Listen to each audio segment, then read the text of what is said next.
le mot travail est tellement employé qu'on ne sait plus du tout ce qu'il signifie. Au contraire, moi ce que je vous propose, c'est d'adopter une définition très restrictive, très précise. Et pour cela, de revenir à l'étymologie.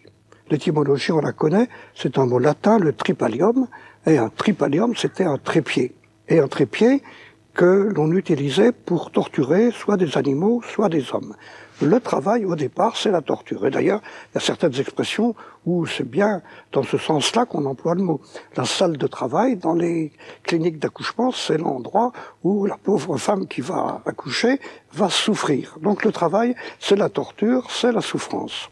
Et puis malheureusement, peu à peu, ce mot a été utilisé beaucoup plus largement.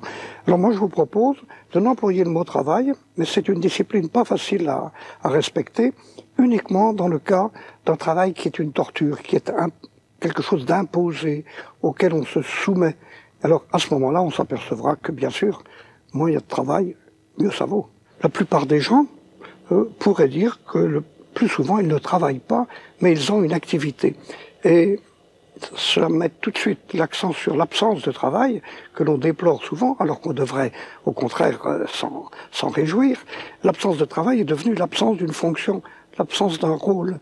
Et je crois qu'il vaudrait beaucoup mieux représenter les fameux chômeurs comme des individus à qui on refuse l'accès à une fonction, l'accès à un rôle dans la société. Et on comprend mieux à ce moment-là que, effectivement, c'est la torture, c'est l'absence de travail pour eux. Ce que je produis m'appartient, évidemment. Et puis je peux le donner, par conséquent, échanger. Mais le plus souvent, ce que j'ai produit, je l'ai produit avec plaisir, et absolument donc sans torture, et donc sans travail, si on accepte la définition qu'on a donnée au début. Si bien que je ne lirai pas du tout, moi, le travail à la possession. Tout au contraire, il se trouve que quand on va travailler à l'usine, et que c'est un véritable travail, une véritable torture, parce qu'on ne peut pas faire autrement, eh bien justement ce que l'on produit ne vous est pas donné. Il est donné au patron, il est donné à la société qui vous emploie, mais c'est pas vous. Et ça fait partie justement de la torture, de penser que ce que l'on a contribué à créer, à produire, eh bien ne vous appartient pas. Je dirais qu'à partir du moment où on possède un bien parce qu'on l'a fait, le temps qu'on a mis à le faire, les efforts qu'on a mis pour le faire, vous voyez, j'évite le mot travail, eh bien, n'ont pas été du travail, n'ont pas été une torture. Un homme, c'est un animal, d'accord. Il est soumis aux mêmes contraintes que les autres animaux, d'accord. Mais il a quelque chose en plus. C'est qu'à partir de l'individu qui vient de naître, peu à peu va se construire une personne, c'est-à-dire quelqu'un de conscient et capable de choisir ce qu'il devient. Et pour construire cette personne, chacun a besoin de tous les autres. Et du coup, tout naturellement, eh bien, chacun va être considéré comme nécessaire. L'idée que certains sont en trop, tout simplement parce qu'on ne voyait en eux que des travailleurs et qu'il n'y a plus de travail, eh bien, cette idée-là est complètement monstrueuse. Or, nous sommes en train d'accepter qu'il y ait des gens dont on ne sait pas quoi faire. On les appelle des chômeurs. Et le pire pour eux, c'est pas de ne pas avoir de travail. C'est même pas de ne pas avoir de ressources.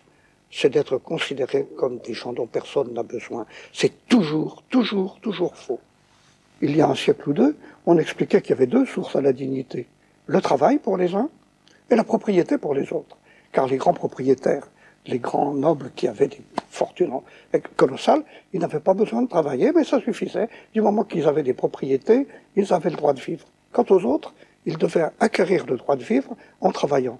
Mais c'est une monstruosité à peu près équivalente à celle qui nous faisait croire qu'on pouvait accepter toutes les tortures dans cette vie et qu'on aurait une récompense plus tard dans l'au-delà. Non, il ne faut pas croire à ce genre de choses. C'est dans l'immédiat qu'il me faut comprendre que tous les hommes ont le même potentiel, ou des potentiels différents, mais en tout cas extraordinaires, et que ce n'est pas par le travail que je vais compenser le fait que je suis né sans propriété. Le propriétaire, finalement, n'est jamais que quelqu'un d'un peu abusif. Et le travail est une torture dont je peux me passer. Ma dignité, je la trouve en échangeant, et en échangeant de préférence des idées. J'ai réfléchi, et je me suis aperçu qu'un banquier était quelqu'un qui vendait des biens qu'il n'avait pas eu à produire. Un paysan produit du lait et vend le lait. Un artisan produit une armoire et vend l'armoire. Mais un banquier, qu'est-ce qu'il vous vend? Il vous vend finalement l'espoir que vous avez que pour vous, les choses vont s'arranger demain.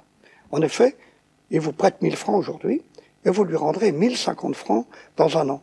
Et les 50 francs supplémentaires, c'est en fait la valeur de l'espoir que vous aviez que vos affaires allaient s'arranger. C'est ça que vous vend le banquier. C'est pas très raisonnable, c'est pas très respectable finalement. Et ce que l'on peut espérer, c'est que les banquiers ne seront pas les guides de la société de demain. S'ils restent les guides, alors on va nécessairement vers une société où il y aura de plus en plus de gens dont on n'a pas besoin. Et dans ce livre, j'ai proposé un néologisme. Dans ce livre, ce seront des anthros, Z-A-N-T-R-O-S. Alors, être un anthro, c'est pas possible, c'est pas acceptable. Et naturellement, quand on croit en trop, on n'a que deux solutions, le suicide ou foutre le feu à tout. J'espère qu'on va y échapper à ça. Alors l'autre perspective, l'autre petite fable que j'ai proposée, c'est la victoire de l'humanitude. L'humanitude, c'est un mot que j'ai un peu pris à Senghor qui avait parlé de la négritude. Et la négritude, c'était la richesse apportée aux hommes par les gens en peau noire. Eh bien pour moi, l'humanitude, c'est la richesse apportée aux hommes, par tous les hommes. Et on peut espérer qu'on deviendra raisonnable et que peu à peu, justement, ayant complètement oublié la contrainte du travail, on se dira qu'il y a cette contrainte merveilleuse, cette possibilité merveilleuse, qui est de participer chacun à la construction des autres. Et cela, c'est sans fin. Et du coup, on aboutit à une extraordinaire définition de chacun. Qu'est-ce que je suis? Je suis les liens que je tisse. Ça n'est pas en me regardant que vous me connaissez. Ça n'est même pas en m'écoutant. Ce que je suis en profondeur, c'est les liens que je suis capable de tisser avec les autres.